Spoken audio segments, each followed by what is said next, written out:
Après le décès d'une femme, un cheikh nous raconte des faits réels qui se sont passés juste devant lui.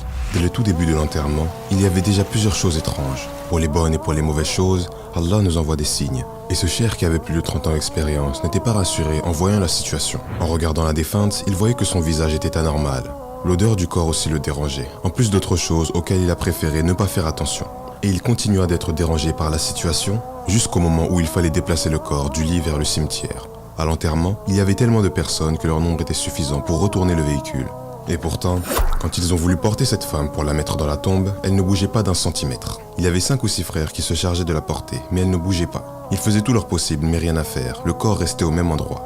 Le cheikh, devant cette situation, consulta les livres de fiqh pour y trouver des réponses à ces questions. Mais il n'avait jamais vu une situation pareille et ne trouva pas comment sortir de cette étrange situation. Lorsque le corps saigne, est détruit ou décomposé d'une certaine manière, il y a telle et telle façon de procéder. Mais dans cette situation, le cheikh était bloqué. Il a donc appelé un confrère qui maîtrisait le sujet et dont il était sûr qu'il pourrait l'aider. Lui expliquant rapidement la situation, l'autre cheikh conclut qu'il devait réciter du Coran.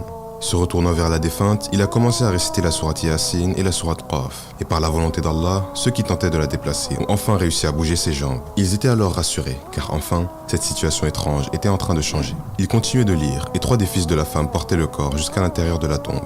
Mais quelque chose s'est passé, et quelqu'un appelait le cheikh le gênant dans sa lecture. Et à cause de ça, le cheikh s'est arrêté. Et les fils de la dame sont tout d'un coup tombés dans la tombe. Le poids du corps était redevenu extrêmement lourd, et ils n'arrivaient pas à le supporter. En voyant les hommes lâcher le corps dans la tombe, l'homme leur a demandé ce qui se passait. Ils ont dit « Wallahi, nous ne savons pas. C'est le corps qui d'un coup est devenu beaucoup trop lourd et on ne pouvait plus supporter son poids. » En poursuivant l'enterrement, le cheikh dut directement aller dans la tombe pour donner des instructions. Mais pendant cet événement déroutant, il y avait un des fils de la femme sur le côté qui pleurait encore et encore. Le cheikh lui demanda ce qui n'allait pas. Le fils répondit brusquement « Cher, protégez juste ma mère et ne dites rien à propos de ma mère. À personne. » Le cheikh voulait sortir de la tombe et le fils lui demanda « Puis-je voir le visage de ma mère ?» Il est donc sorti pour que l'homme voie sa mère. Quand le fils a vu le visage de sa mère, il est sorti en pleurant énormément. Et il a promis au cheikh qu'il allait tout lui dire. Mais le cheikh ne devait le dire à personne.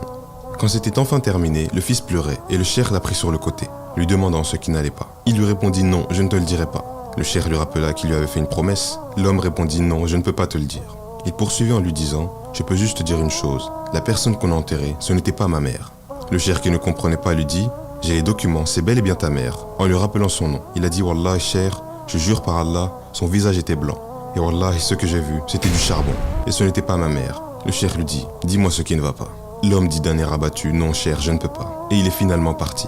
Quelques mois plus tard, le cheikh nous rapporte qu'un homme est venu le voir. Un homme avec une longue barbe en lui disant « Te rappelles-tu de moi ?» Le cheikh lui répondit « Non, je ne sais pas qui tu es. Te rappelles-tu de moi il y a quelques mois, lorsque le corps refusait d'entrer dans la tombe? Je suis le fils. » L'homme avait changé et était totalement différent. Il lui dit « Alhamdulillah, je me suis repenti et j'ai changé. » Le cheikh lui demanda « Pourquoi es-tu parti sans me dire la vérité? Tu m'as fait une promesse et tu dois la tenir. » L'homme répondit « Je vais te dire exactement ce qui s'est passé. Ma mère, durant toute sa vie, elle n'a pas prié une seule fois. Et c'est pour cette raison qu'elle refusait de partir. Et même en étant morte, son corps refusait d'entrer dans la tombe. Et c'est en voyant ça que je me suis mis à pleurer. En retirant ce qui couvrait son visage et en voyant son visage totalement noir. Ce n'était pas ma mère. J'étais encore plus triste et c'est ce qui m'est arrivé. » Les gens ont donc vu cette triste situation. Et la raison pour laquelle le corps refusait d'entrer dans la tombe était parce que cette femme, pendant toute sa vie, n'avait jamais voulu faire sa prière. Chère sœur, cher frère, si tu n'accomplis pas la prière, cette histoire doit te faire réfléchir. Allah t'a tout donné, que ce soit tes biens, ta famille, ta situation et même l'outil avec lequel tu regardes Jannah TV. Qu'avons-nous à ne pas être reconnaissants envers Allah, alors qu'il nous a donné tout ce qu'on possède, cela totalement gratuitement?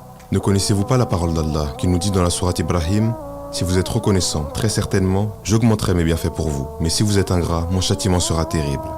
Ces prières qui dans la journée nous prennent au maximum 1 heure, seulement si on décide de les prolonger. Elles constituent notre lien le plus important avec celui qui nous a créés. Ne passons-nous pas du temps à discuter avec nos amis jusqu'à oublier l'heure qu'il est? Ces films, séries et jeux vidéo qu'on pourrait continuer pendant des heures sont-ils plus importants que notre lien avec notre Seigneur? Rapprochons-nous de ces actes obligatoires qui ne nous causeront que du bonheur. Et ne causons pas notre propre perte jusqu'à ce que survienne notre dernière heure. Se divertir est autorisé tant que cela reste contrôlé et que nos adorations en conséquence ne sont pas totalement délaissées. Ne gâchons pas notre éternité par des plaisirs limités et adorons notre Seigneur comme il se doit pour que de la meilleure manière notre vie puisse se terminer.